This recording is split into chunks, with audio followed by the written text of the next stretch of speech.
I think the world has changed a lot because of social media, especially the art world.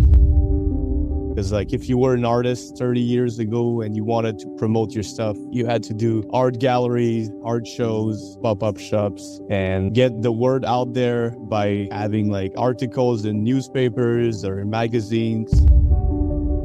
And then if you were lucky, you would get on TV, and you had to work really hard to just have 2,000 views and just make sure people know you existed. And now we're lucky we have social media. This podcast is brought to you by Penji. Penji is a creative subscription service that gives you access to pre-vetted, agency-trained creatives from all over the world. From graphic design to illustrations to social media management and web development, it's all included for one monthly price. It's time to say goodbye to the hassle of searching for top-notch creative talent. With Penji, you get quality and consistency delivered right to your inbox every day, carefully crafted for you by humans. So meet your new creative team today. Head over to penji.co for more and enter the coupon code located within the podcast show notes.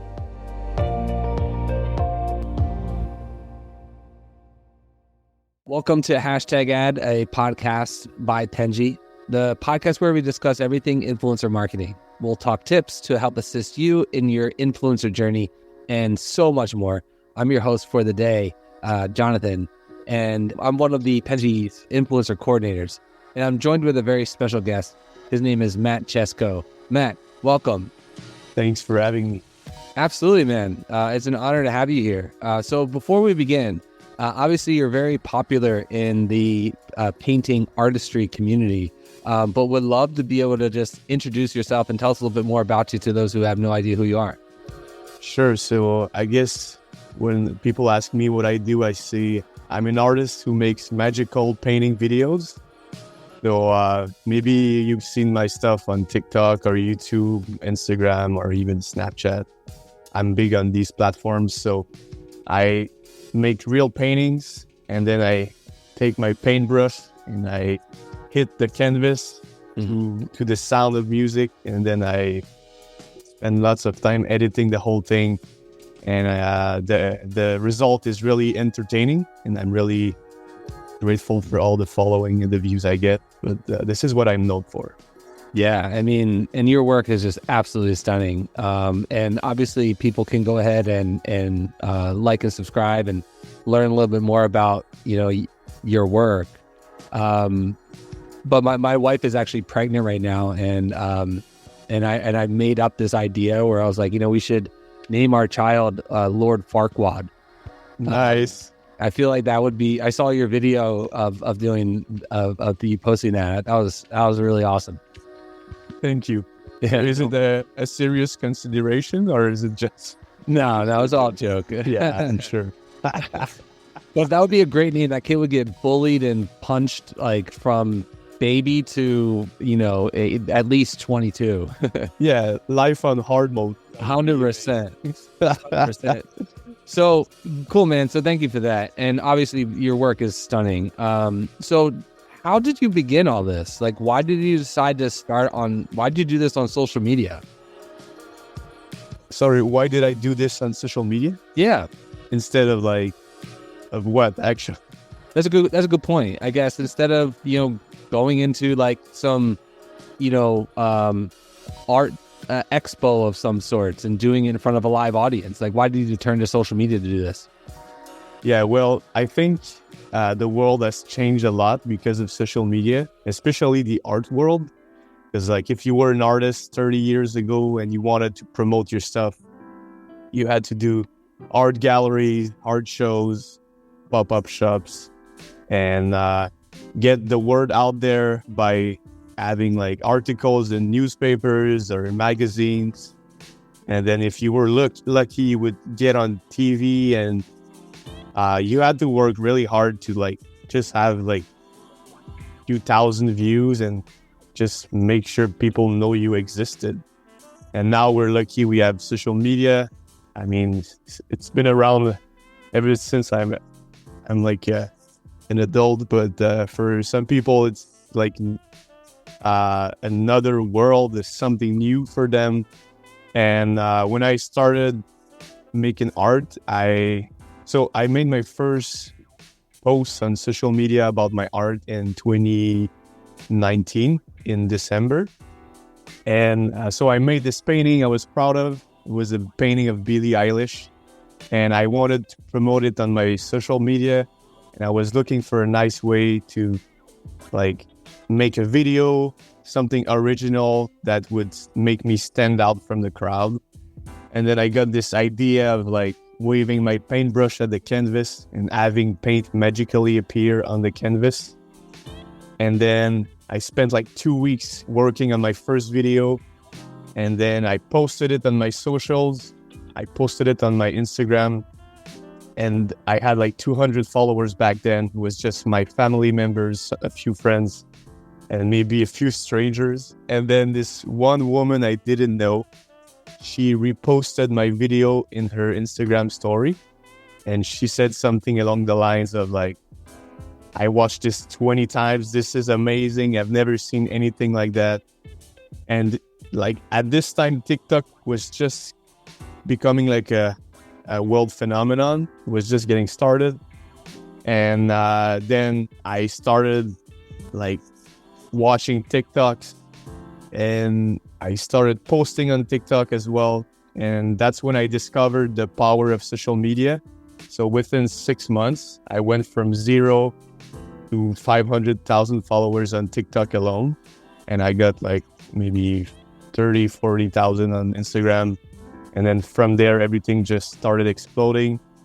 And I've never looked back. I still post on social media every week. And this is still like my main platform, the main thing I use to promote my art. And I was actually thinking about this the other day, and like I feel like doing like in real life events or like anything outside social media maybe has like less impact than like anything you can do on social media. Because like the cool thing about real life events is like people can get to know you better and get to know who you are, but you can actually do exactly the same on social media. I follow a few people on Instagram and I feel like I know them, but I've never met them. And that's something I'm going to start using, because I've never really shared anything about myself, my real life, my real persona on my socials so far. But I'm going to start doing more videos about like who I am and what I do on a daily basis, more behind the scenes videos. Yeah, I think social media is so powerful, man. Yeah, I mean, especially with what you're doing, is the behind the scenes stuff, I'm sure would do equally as well. I don't know how you can turn like, you know, brushing your teeth and combing your hair and make it as cool as you know, the art that you do, but I'm sure you'll find a way to figure that out. You know, so you said more or less within 6 months you were able to grow from like 0 to 500,000. How much of that do you think is luck, and how much of that do you think is like your actual skill of and your art? I mean, I think if I was not lucky with this concept, and if it hadn't worked, I would have tried something else until it worked. So I don't like to say I was lucky. I think I worked really hard to make something that works and that goes viral. Like, I don't think my videos went viral by accident. I think I worked really hard to make my videos go viral.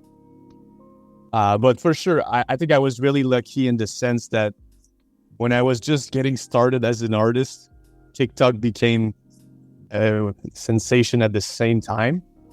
And then every social media platform became like TikTok in a way. And then I just started posting my stuff everywhere, and it started blowing up everywhere as well. So I think I was lucky in this way, but not in the way that like my videos go viral. Yeah. I don't think to be honest with you, I don't think any of it is really luck, right? I think no matter how many times you would have posted, it would have gotten there, right? because of the quality of work. So my question to you is, because a lot of times, like, we talked to somebody last week, and what they said was their approach to influencer marketing was posting a lot, right? Yes. And I think posting a lot, that's how you get lucky, right? Whereas you are posting, you said once a week, and you're getting 20 times more views than the person that we chatted last time. So if you were to talk to somebody right now that's starting out, like, could you tell them what you would recommend as a good recipe for success in creating content? Is it a lot of content, or is it just really, really high quality content? So the simple answer is make your videos as good as possible. And then if it takes 2 weeks, then it takes 2 weeks, and that's it. Post once every 2 weeks. Because like you can spend so many hours on the video and then it goes viral or not. But the ones that go viral, the return on your investment of time is so great that it's so worth it. Whereas if you post every day, like posting one video every day takes a lot of time, right? And it's almost impossible to create good content every day. So, I mean, if you're just getting started, find something unique that's unique to you. Find something original that people have never seen before, and make videos that are as good as you can. And if they're really good, it's going to work out for you at the end. Yeah, for sure. So I want to understand your strategy a little bit more about YouTube Shorts and YouTube video, because you only have about 2 videos on YouTube, right? But you do a lot of shorts. Yeah, and exactly. The same is true for TikTok, right? Like, a lot of your content is like bite-sized pieces. So like, could you explain your logic as to why you decide to go more very quick short form content rather than long process? Because your paintings probably take at least a week to do, if not very much longer. So I think it's so the thing is, with long videos, it takes so much time to do, and now people's attention span is so short. People want to see something new every 10 seconds. So if you make a 5-minute video, the chances are nobody's gonna watch it. So you better do like shorter, smaller videos and post a lot of them.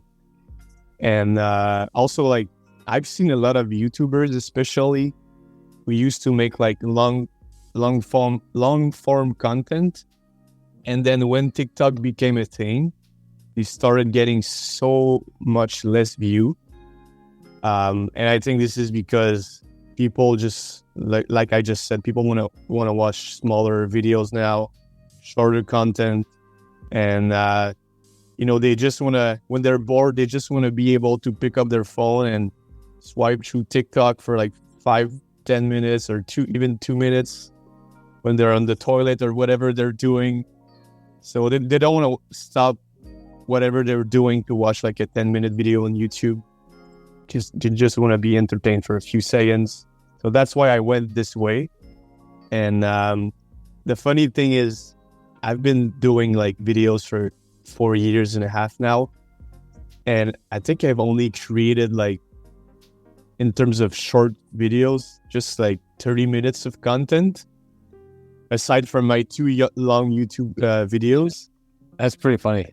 Yeah, which is crazy to me, because like I was able to build like a community and a group of people who like me a lot just by creating like 30 minutes of content. That is crazy. I mean, at this time, I post stories and other stuff that people can consume, but in terms of videos, that's all I did, 30 minutes of content. I mean, it's crazy to think that, 2.79 million subscribers on YouTube, TikTok, you have 2.7 million on TikTok for 30 minutes. I mean, that's, in terms of business and math. That's like some really good ratios. Yeah, of course. But Yeah. like you may know, I spend a lot of time on my content, so it's not like it took me a month to do. For sure, for sure. I have two more thoughts about this. You mentioned the word community, right? Yes. How important has been your community to help you attract new subscribers? And would you recommend that, building a community for somebody that's trying to get into the world of influencer marketing?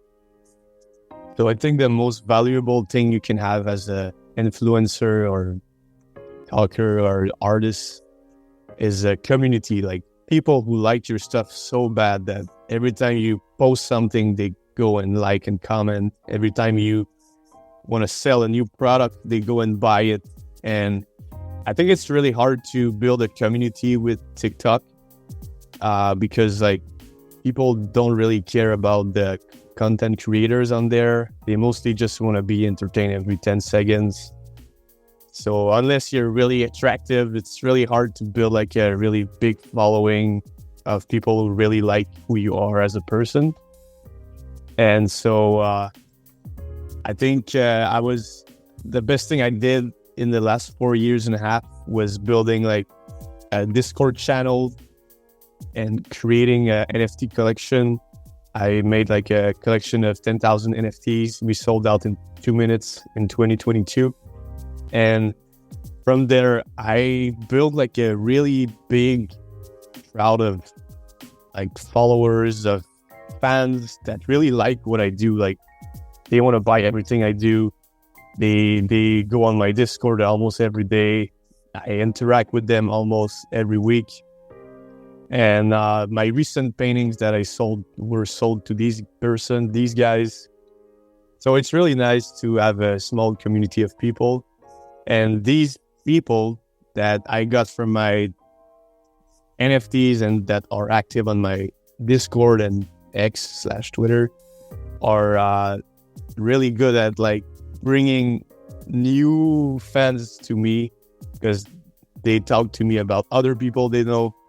So yeah, man, but it's really hard to build like a really nice fan base that really like what you do.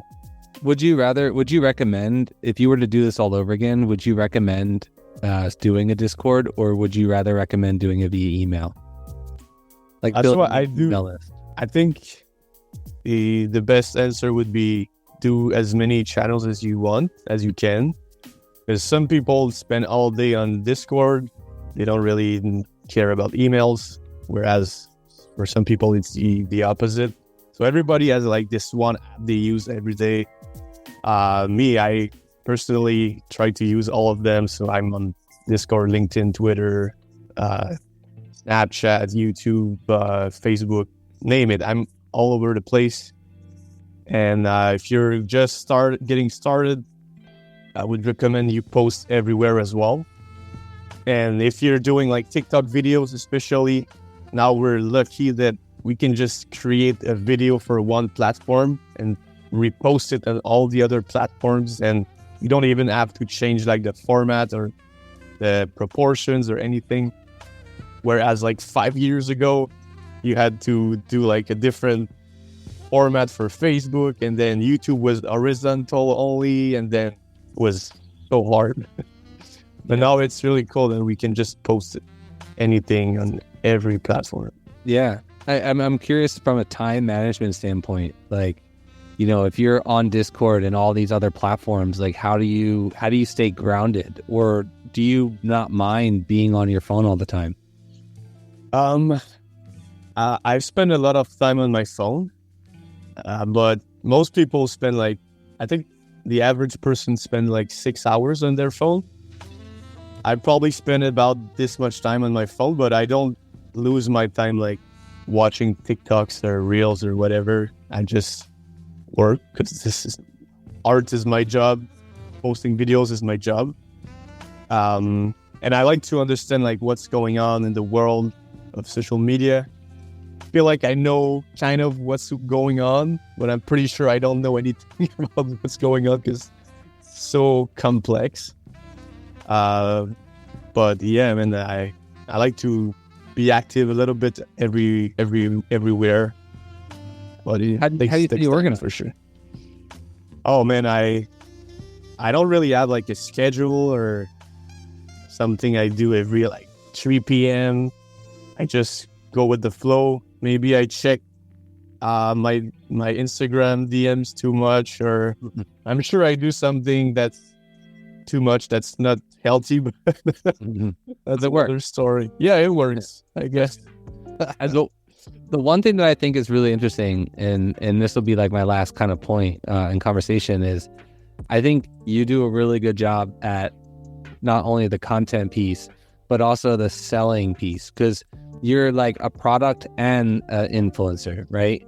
So like, do you, in terms of your views and like your revenue from the YouTube and TikTok and all that stuff, like does the as a business, right? Like does the selling of your collections, does that help you? Would you recommend like influencers to sell products? Obviously not paintings, but products themselves. What do you mean themselves? Well, let's just say like Mr. Beast has, the Feastable bars, right? And you obviously do paintings and you sell your paintings, but like somebody else might have like a catchphrase, right? And maybe they want to sell like t-shirts and stuff like that. So like, would you recommend, like, you don't have to sell your products, right? You could give it away, right? But you decide to sell them. So from a business standpoint, like, would you recommend selling products and also being like creating content? Of course. So I think if you're an influencer and you have a big following, like people's attention is the most valuable thing you can have in this day and age, because if everybody is watching what you're doing every day, then you can sell them anything you want. And brands know this. This is why like McDonald's, for example, is all over the place, because they want to make you feel like they're everywhere and they're the biggest thing in the world. And if you want a hamburger, that's where you go. So if you have lots of views and lots of eyeballs on you, the best thing you can do for your bank account is probably selling products, but it's also really good for building like a community. So if you have like nice TikTok videos that involve a catchphrase or whatever, just put it on a t-shirt and try to sell the t-shirts. It can bring in some revenues, and these people who are going to buy the t-shirts are going to become super fans, because now they're invested in you. They wear your t-shirt everywhere they go. So and also, like, if you're a content creator, it's nice to make money from like ad revenues and stuff like that. But I would advise getting as many revenue streams as possible. So for me, I have countless revenue streams. I make money from ad revenues. I make brand deals on TikTok, on YouTube. I sell paintings, I sell t-shirts, I sell prints, and then I sold NFTs. I make royalties on every sale of my NFTs. And then sometimes I get paid to post something in my stories or just wear something in my videos. And the list goes on. So if you're an influencer, find as many revenue streams as possible. And then maybe one of them is going to stop working at some point. But then you have all the other ones that you can still use to make some revenues.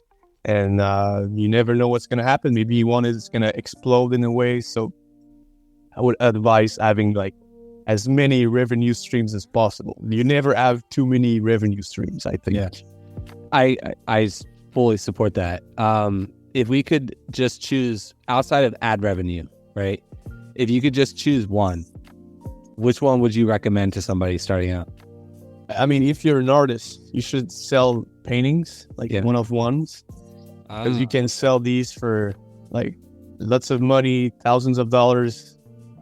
And it takes time for sure, but this is the best way to make money as an artist. Yeah. If you're an influencer, I mean, everybody's different. Everybody has their niche. So I'm not sure what you can do, but selling if you have a big following and you know they're like teenagers or like young adults, maybe try selling something that's not too expensive, like merch, like t-shirts or something that's like $20 or $100. So everybody has $100, right? That they can spend on anything they like. So yeah. Cool. Awesome, man. Good stuff. Matt, amazing business and channel that you've been able to create. And congratulations on your success. If somebody was listening right now, again, had no idea who you are, could you tell them where they could follow you? Sure. I'm on every platform. So since my artist name is unique, you can just type in Matt Chesco on any platform, same handle everywhere. And yeah, man, if you need any business advice, if you're listening to this and you're like, oh, I wish I could ask him this question, just send me a DM. I check all my Instagram DMs or X DMs, or you can even send me an email. I'm always here to help other people. And my goal as an artist is to help other people achieve their dreams and actually make sure as many people as possible follow their dreams in all of the earth. Because I think so many people are just doing whatever they want and they don't really think about what they're doing, and then they end up doing something they hate and they just keep doing it for their whole life. Oops, pardon me. So if you have any question and I can help you achieve your dreams, just send me a DM. I would be more than happy to help you out. Awesome, man. You're a great guy. And congratulations again.